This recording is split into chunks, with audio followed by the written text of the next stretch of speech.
நேயர்களே நேயர்களுக்கு வணக்கம். இன்றைய நேர்காணலில் திராவிட வெற்றி கழகத்தின் முதன்மைச் செயலாளர் திரு வல்லம் பஷீர் அவர்கள் இருந்திருக்கிறார். அவரோடு பேசலாம். வணக்கம் தோழர். வணக்கம். ஆதவ அர்ஜுனா அவர்கள் தேர்தல் தேர்வு அறிவிக்கிட்டோம், அப்புறமேட்டி நாங்க பம்பரம் போல சுற்றி சுழல்வோம் அப்படின்னு சொல்லி பேசியிருந்தாரு. ஆனாலும் தேர்தல் தேர்வு அறிவிக்கப்பட்டு என்னையோட 6 நாள் 7 நாளுக்கு மேல ஆயிடுச்சு. தாவேகா தலைவர் வெளியே வரல, ஆதவ அர்ஜுனா அவர்கள் வெளியே வந்து பிரச்சாரத்தை மேற்கொள்ளல அப்படிங்கிற விஷயத்த சோசியல் மீடியால பேசிட்டு இருக்காங்க. இந்த விஷயங்களை எப்படி பாக்குறீங்க? இல்ல பெரிய கட்சிகள் எல்லாம் அவங்களுக்கு அன்றான பிரச்சனையை பார்த்துட்டு இருக்காங்க, இந்த சிறிய கட்சி அவங்க வந்துட்டு வேலையை பார்த்துட்டு இருக்காங்க அப்படின்னு புரிஞ்சுக்கலாமா? எப்படி புரிஞ்சுக்கலாம்? இந்த தேர்தலுக்கு விஜயும் விஜயினுடைய கட்சியும் கிஞ்சித்தும் தயாராகவில்லை என்பதை 6 மாதத்துக்கு முன்பே நாம பேசியிருக்கோம். அதுல குறிப்பா என்ன அப்படின்னு சொன்னா, தேர்தல்ங்கிறது ஒரு நெடிய ப்ராசஸ். இப்ப எஸ்ஐஆரை கொண்டு வந்து தமிழ்நாட்டுக்குள் திணித்த போது யார் அதை முழு வீச்சில் நின்று எதிர்கொண்டவர்கள்? நீங்க எஸ்ஐஆருக்கு எதிராக விஜயும் ஒரு போராட்டத்தை நடத்தினாரு. அந்த போராட்டம் எதுக்கு நடந்ததுன்னு அந்த கட்சியில இருந்தவங்களுக்கு தெரியுமா? ஏன்னா அந்த கட்சியில இருந்தவங்க மேடை போட்டு திமுகவை திட்டிக்கிட்டு இருந்தாங்க. எஸ்ஐஆருக்கும் திமுகவுக்கும் என்ன தொடர்புன்னு அன்னைக்கே நான் பேரலையில உங்களுடைய நேர்காணல்லையே கேட்டேன். எஸ்ஐஆரை கொண்டு வந்தது யார்? எஸ்ஐஆருக்கு பின்னால் இருக்கிற அரசியல் என்ன? இந்த புரிதல் கூட இல்லாம தானே கட்சியை நகர்த்தினார் விஜய். இப்ப எஸ்ஐஆர்ல தமிழ்நாட்டினுடைய வாக்காளர்களினுடைய உரிமை பறிக்கப்படுது. அந்த உரிமை பறிக்கப்பட்டால் வாக்காளர்கள் தங்களுடைய வாக்களிக்கிற உரிமை இழந்துவிட்டு நிர்கதியாக இந்த தேர்தலில் களத்திலே நிற்க முடியாமல் போவார்கள், தங்களுடைய பங்களிப்பை செலுத்த முடியாமல் போவார்கள்ங்கிற கவலைப்பாடு யாருக்கு இருந்துச்சு? திமுகவுக்கு தான் இருந்துச்சு.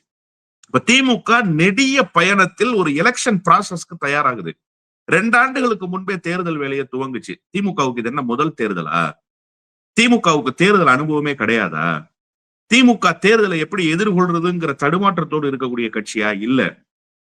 பேரறிஞர் பெருந்தகை அண்ணா அவர்கள் துவங்கிய காலத்தில் இருந்து இன்றைக்கு நடைபெற போகிற சட்டப்பேரவை தேர்தல் வரை திராவிட முன்னேற்ற கழகம் சந்தித்திருக்கிற தேர்தல் களம் என்பது ஏராளம். அந்த கட்சியை போன்ற அனுபவம் வாய்ந்த தேர்தல் பணியில் கைதேர்ந்த கட்சி தமிழ்நாட்டில இல்ல, இந்தியாவிலேயே இல்ல. அது ஒரு ஃபயரா ரெடி ஆகும் எலெக்ஷனுக்கு. அப்ப அந்த கட்சி 2 வருடத்துக்கு முன்பு தயாராகுதுன்னா இந்த எலெக்ஷன் ப்ராசஸ் எவ்வளவு பெரிய நெடிய பயணம்ன்றத விஜய் வந்து புரிஞ்சுக்கணும். இப்ப விஜய் தேர்தலுக்கு தயாராகிறதுக்கு என்ன சார் செய்யணும் அப்படின்னா, முதல்ல விஜய் தன்னுடைய முகத்தை கீழ் நிலையில கொண்டு வந்து காட்டணும். நாம இப்ப இந்த நேர்காணல்ல பேசிக்கிட்டு இருக்கிற இந்த நேரத்துல ஒரு கருத்து கணிப்பு வெளியாகி இருக்கிற செய்தியை உங்க நேர்காணலுக்கு வர்றதுக்கு முன்னாடி நான் பார்த்தேன். கருத்து கணிப்புல என்ன சொன்னாங்கன்னா, 8% வாக்குகளை தான் விஜய் வாங்குவார், 44% வாக்குகளை திமுக வாங்க போகுது அப்படின்னு கருத்து கணிப்புல சொல்லியிருக்காங்க. 38.7% வாக்குகளை அதிமுக வாங்க போகுதுன்னு அந்த கருத்து கணிப்புல சொல்லியிருக்காங்க.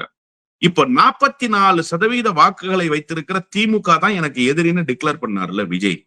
அப்ப 44% வாக்குகளை வைத்திருக்கிற திமுக தனக்கு எதிரின்னா விஜய் எத்தனை சதவீத வாக்குகளுக்கு வந்திருக்கணும்? குறைந்தபட்சம் 30% வந்திருக்கணும்ல சார், இல்ல 25%க்காவது வந்திருக்கணும்ல சார். ஆனா இன்னைக்கு கருத்து கணிப்பினுடைய முடிவு சொல்லுது 8% தான் விஜய் வச்சிருக்கிறாருன்னு சொல்லுது. அந்த கருத்து கணிப்பு இன்னொரு முக்கியமான செய்தியை சொல்லுது. நான் கருத்து கணிப்புகளுக்கு பெரிய வெயிட்டேஜ் கொடுக்கணும்னு சொல்லல. கருத்து கணிப்புகள் தேவைக்கு ஏற்ப வெளியாகும், தேவைக்கு ஏற்ப அது புள்ளி விவரங்களை சொல்லும். அது குறித்து சிந்திக்க வேண்டாம். ஆனா எவ்வளவு பெரிய வேறுபாடு இருக்கு அப்படிங்கிறத விஜய் புரிஞ்சுக்கணுங்கிறதுக்காக நான் சொல்றேன். கிராமப்புறங்களுக்கு விஜய் போய் சேரவே இல்லை அப்படின்னு சொல்லி இந்த கருத்து கணிப்பினுடைய முடிவு சொல்லுது. இது யதார்த்தமான உண்மையும் கூட. விஜய் கூட்டிய கூட்டங்கள், பேசிய நிகழ்வுகள் எல்லாம் பாத்தீங்கன்னா எல்லாமே நகரங்களை மையப்படுத்தியே இருக்கும். தஞ்சாவூர் டவுன் லிமிட்டுக்குள்ள ஒரு கூட்டம், கரூர் டவுன் லிமிட்டுக்குள்ள ஒரு கூட்டம், நாகப்பட்டினம் டவுன் லிமிட்டுக்குள்ள ஒரு கூட்டம். இதே மாதிரி அவர் சுற்றி வந்த எல்லா பகுதியும் நகரங்களாகவும் மாநகரங்களாகவும் இருந்ததே தவிர கிராமப்புறத்துல விஜய் எங்காவது ஒரு மூலையில் போய் கால் வரைக்கும் நீங்க நகரத்துல மட்டும் குறிப்பிட்டு பேசுறீங்க. ஆனா நகர் பகுதிக்கு வருவதற்கே அவருக்கு பல நெருக்கடிகள் கொடுக்கப்படுகிறது. அரசின் சார்பாகவும் மக்களின் சார்பாகவுமே பல நெருக்கடிகள் அவருக்கு ஏற்படுது. அதனாலதான் அவரால் வர முடியலன்னு சொல்லி அவருடைய தொண்டர்கள் ஸ்ட்ராங்கா பேசுறாங்க இல்லையா? அந்த கட்டமைப்பை நீங்க எழுப்பிக்கிட்டு அது உள்ளார போய் உட்கார்ந்துருவீங்க. யதார்த்தம் அது இல்ல. அவரால போய் மக்களை சந்திக்க முடியல அப்படிங்கிறது இருக்குல்ல, அது விஜய் தனக்கு தானே கட்டி கொண்ட பிம்பம். நான் என்ன கேட்க விரும்புறேன்னா, எடப்பாடி பழனிசாமி அன்றாட பயணத்துல இருக்கிறார். அவர் ஒரு முன்னாள் முதலமைச்சர். அவர் பயணம் எங்காவது தடைபடுதா? திராவிட முன்னேற்ற கழகத்தினுடைய தலைவர் முதலமைச்சர் அன்றாட பயணத்துல இருக்கார். அவருடைய பயணம் எங்காவது தடைப்படுதா? அவருடைய தொண்டர்கள் சந்திப்பு எங்காவது நிக்குதா? நேற்றைக்கு கிட்டத்தட்ட 8 மணி நேரம் நேர்காணலில் உட்கார்ந்து இருக்கிறார் முதலமைச்சர். இந்த நேற்றைக்கு அறிவிப்பு வெளியாயிடுச்சு. இடைப்பட்ட நேரம் இருக்குல்ல, அந்த இடைப்பட்ட நேரத்துல இளைஞரணி கூட்டத்தை அறிவிச்சிட்டாங்க. அந்த இளைஞரணி கூட்டத்துல முதலமைச்சர் பங்கேற்க போறாருங்கிற செய்தி நேற்றைக்கு வெளியாகி இருக்கு தலைமை கழகத்தின் சார்பில். அப்போ தேர்தல் பயணத்துக்கு ஒரு டூர் பிளானே வந்துருச்சு. அடுத்து எலெக்ஷன் கேம்பெயின் டூர் பிளான் வந்துடும். இப்ப விஜய் எங்க போய் சார் நிர்வாகிகளை சந்திக்கிறாரு? நேர்காணல் நடந்ததா? 10,000 மனுக்கள் ஒரே நாளில் விற்று தீர்ந்துருச்சுன்னாங்கல்ல. 100 ரூபாய் கொடுத்து அப்ளிகேஷன் வாங்குறது 10,000 அப்ளிகேஷன் ஒரே நாள்ல வாங்கிட்டாங்க. அப்ளிகேஷனை வாங்கினவங்க திருப்பி கொண்டு வந்து விருப்ப மனுவை கொடுத்துட்டாங்களா பணம் கட்டி? எத்தனை ஆயிரம் பேர் கொடுத்தாங்க? அது பத்தின செய்தி ஏதாவது இருக்கா? முதல் நாள் 10,000 பேர் விருப்ப மனு வாங்கிய செய்தியை யார் வெளியிட்டது? இதே தமிழக வெற்றி கழகம் தானே. அப்ப ஏன் விருப்ப மனு கொடுத்தவர்களினுடைய எண்ணிக்கையை நீங்க வெளியிடல? அப்ப விருப்ப மனு கொடுத்தவர்களுடைய எண்ணிக்கை எவ்வளவு? அது குறித்த செய்தியே இல்ல. ஒரு பக்கம் எல்லா கட்சியும் நேர்காணல்கள் நடத்திட்டு இருக்காங்கல்ல. உங்க கட்சியில நேர்காணல் நடந்து முடிஞ்சிச்சா? புதுச்சேரிக்கு கேண்டிடேட் லிஸ்ட் வெளியாயிடுச்சு.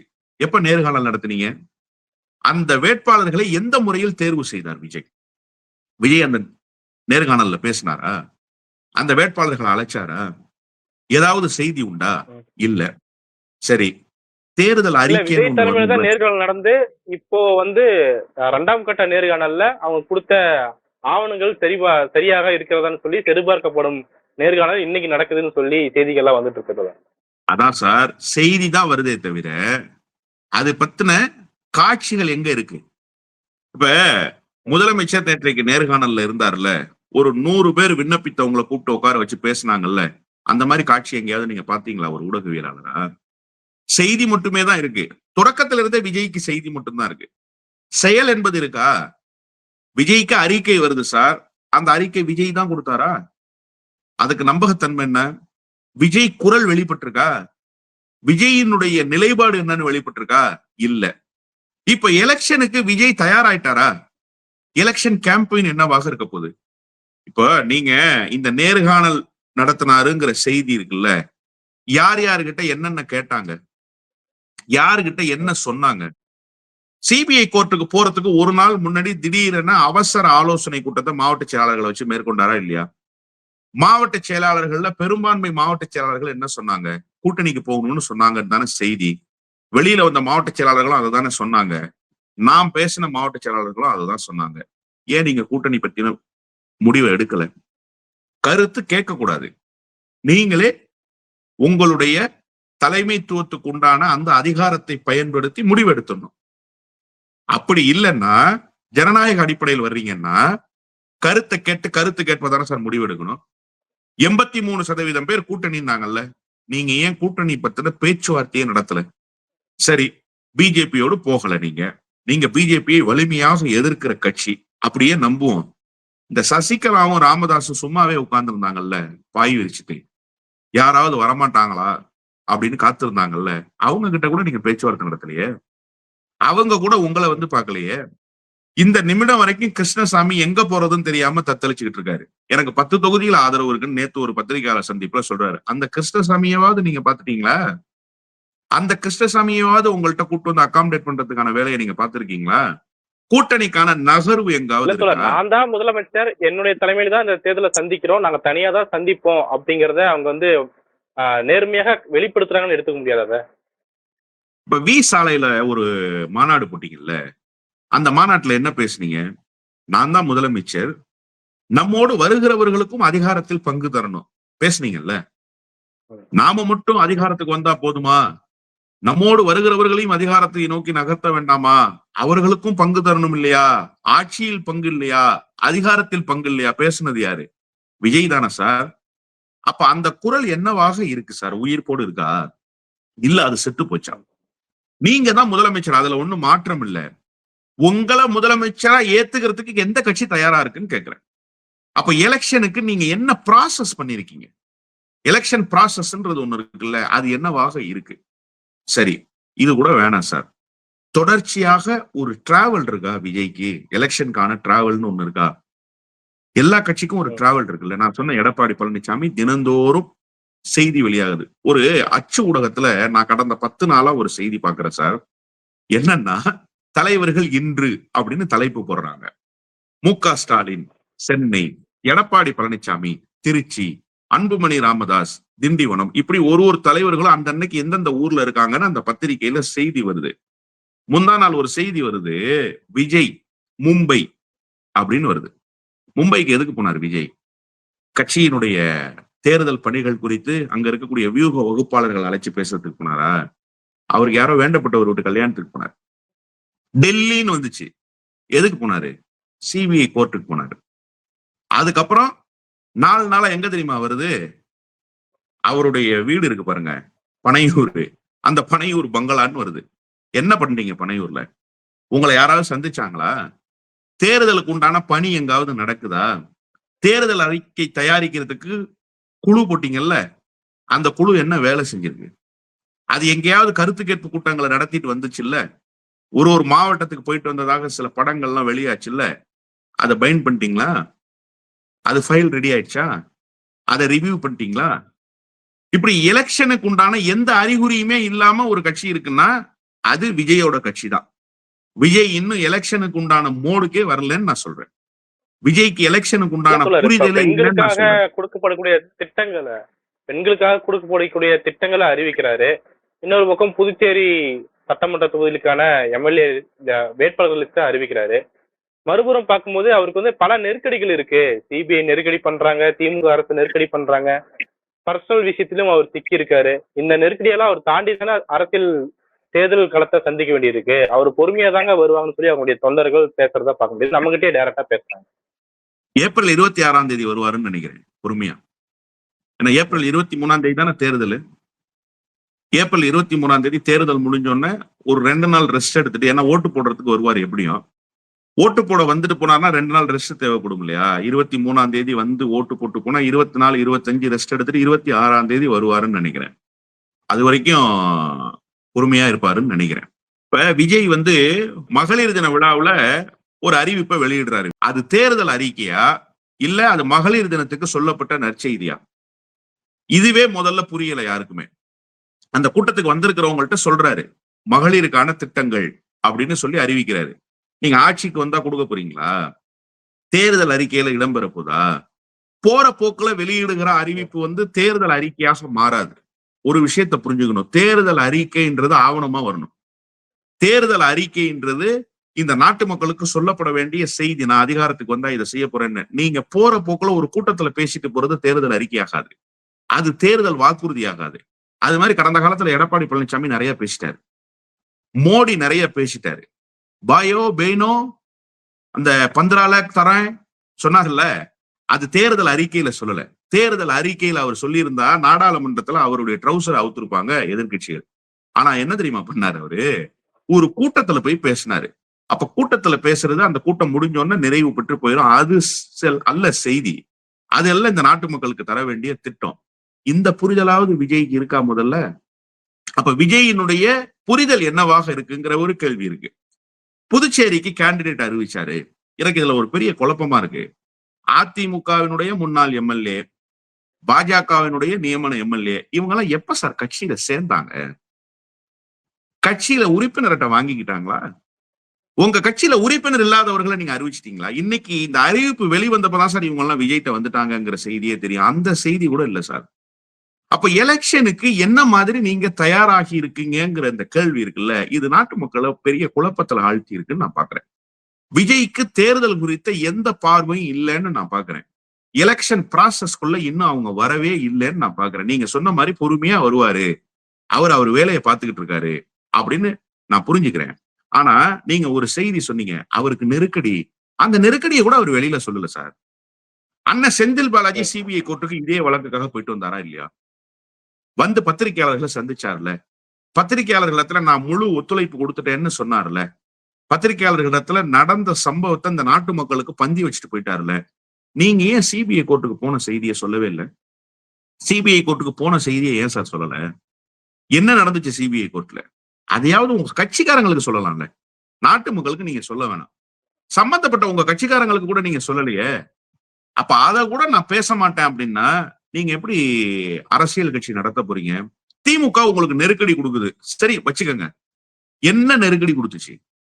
உங்க குரல்ல நீங்க வெளிப்படுத்தினீங்களா? அத உங்களுடைய நடவடிக்கைகள் அது எங்கேயாவது நீங்க பதிவு பண்ணிருக்கீங்களா?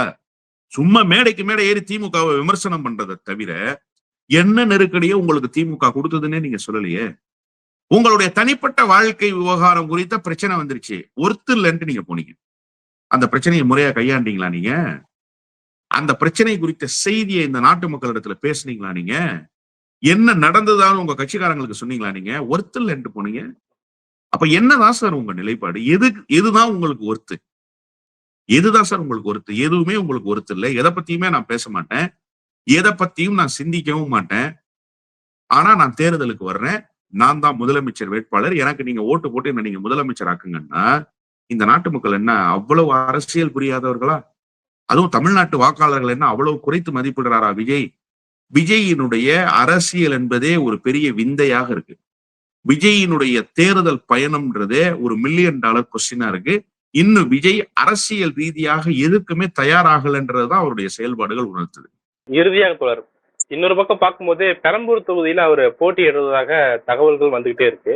இப்போ அவங்க சொல்றது என்னன்னா, தலைவர் வந்துட்டு அவங்களுடைய வேலையை பார்க்கட்டும், தொண்டர்கள் நாங்க களத்துல இருந்து நாங்க அவருக்காக பிரச்சாரம் பண்ணோம், கள பணிகளை மேற்கொள்வோம், பூத்துல ஸ்ட்ராங் பண்றதாகட்டும் எல்லா வேலையும் நாங்க பாத்துக்குவோம்.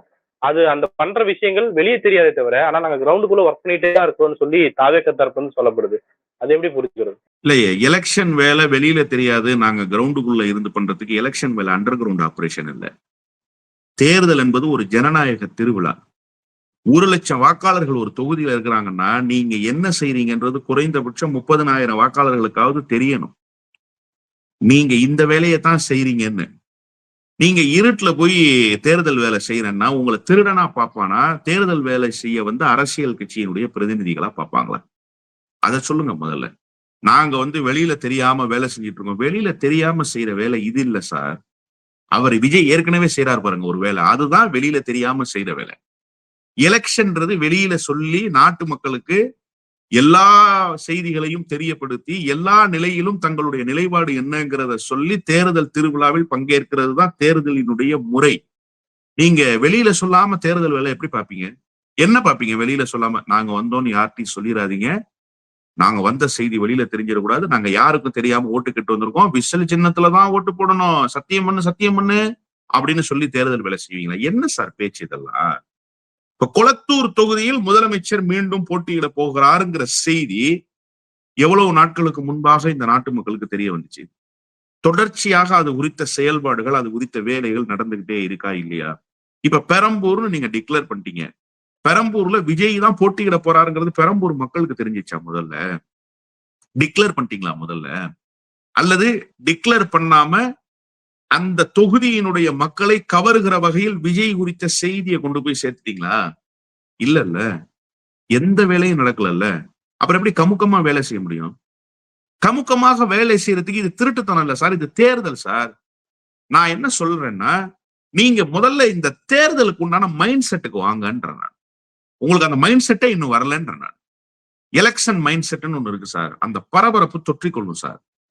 எலெக்ஷன் தேதி அறிவிச்சாச்சு, வேட்பாளர்களை உடனடியா அறிவிக்கணும், நாமினேஷனுக்கு தயார்படுத்தணும், இந்த வேலைகளை உடனே செய்யணும்ன்ற அந்த ஃபயர் இருக்குல்ல, அந்த ஃபயர் வந்துடும். எல்லா கட்சிக்குள்ளேயும் வந்துருச்சு, எல்லா கட்சியும் பரபரப்பா இருக்கு. ஆனா இந்த கட்சி மட்டும் பரபரப்பா இருக்கிற மாதிரி காட்டுதே தவிர உண்மையிலேயே பரபரப்பு இல்ல. பனையூர்ல போய் பார்த்தா கட்சி ஆபீஸ்க்குள்ள எல்லாம் துண்டை விரிச்சு தூங்கிட்டு இருக்கான். ஒரு வேலையும் அங்க நடக்கல. தலைவருக்கு தேர்தல் பத்தின டென்ஷனே இல்ல, அவர் மத்த வேலைகள்ல பிஸியா இருக்காரு. இதுதான் யதார்த்தமான நிலவரம். பெரம்பூர்ல விஜய் நிக்கட்டும், தாராளமாக தேர்தலில் அவர் பங்கெடுக்கணும்னு தான் நானும் விரும்புறேன். ஆனா பெரம்பூர் மக்களுக்காவது நீங்க விஜய் போட்டியிட போறாருங்கிற செய்தியை சொல்லிருங்க முதல்ல. அவங்க விஜய் நிக்கிறதே தெரியாம கஷ்டப்பட போறாங்க. ஏன்னா விஜய் நிக்கிறாருன்னு தெரிஞ்சாதானே இந்த நாட்டு மக்கள் விஜய்க்கு ஓட்டு போடுவாங்க. விஜய் நிக்கிறது தெரியாம எப்படி ஓட்டு போடுவாங்க?